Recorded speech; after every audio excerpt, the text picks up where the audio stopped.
Bonjour mes rois, bonjour mes reines.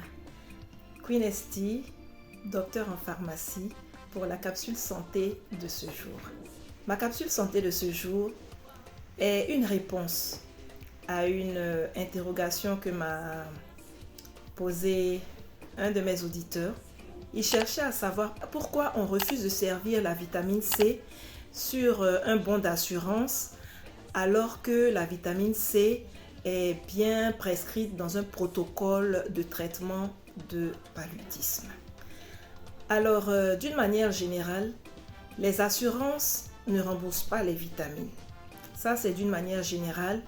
Une vitamine qui est prescrite sur un bon d'assurance simple comme ça, vitamine C, l'assurance ne prend pas en charge. Donc en général, même lorsque c'est prescrit sur un bon d'assurance et que le patient se rend en pharmacie, nous on lui fait comprendre qu'il sera servi hors bon. Ça signifie qu'il payera le prix de l'assurance, prix de la pharmacie, parce que l'assurance ne rembourse pas les vitamines.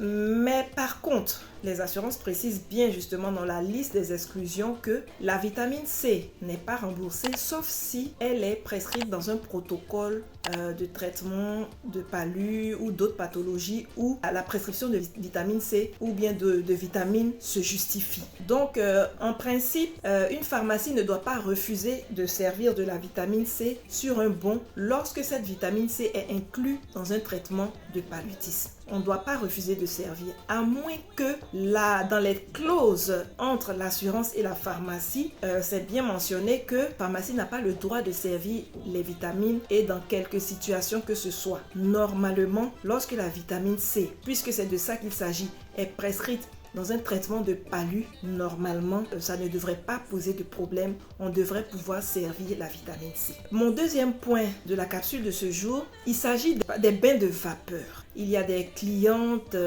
qui viennent nous dire, qui ont soulevé cette situation-là, cette question-là, ou bien, pas vraiment une question, mais qui ont soulevé le sujet.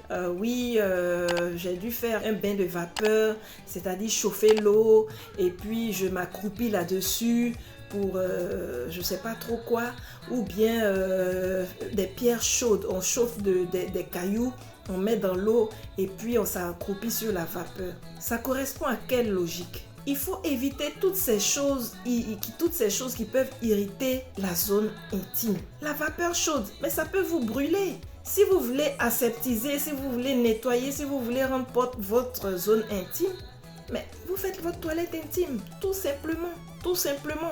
Et la toilette intime, elle se fait une fois par semaine, maximum 2 fois par semaine, pas plus. Évitez les bains de vapeur.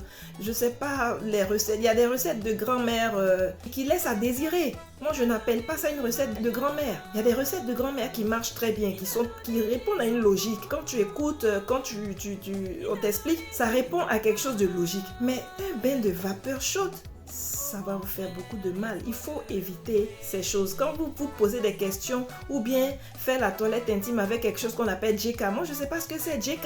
Elles achètent ça certainement au marché. Elles font leur toilette avec. Bon, je ne connais pas l'efficacité de ce produit, de ce JK là. Mais on se retrouve toujours avec des clientes qui viennent se plaindre de situations intimes, d'irritations intimes, alors qu'elles ont utilisé JK et puis ça n'a pas marché. Bon, quand vous avez un bobo, n'importe lequel, rendez-vous en pharmacie.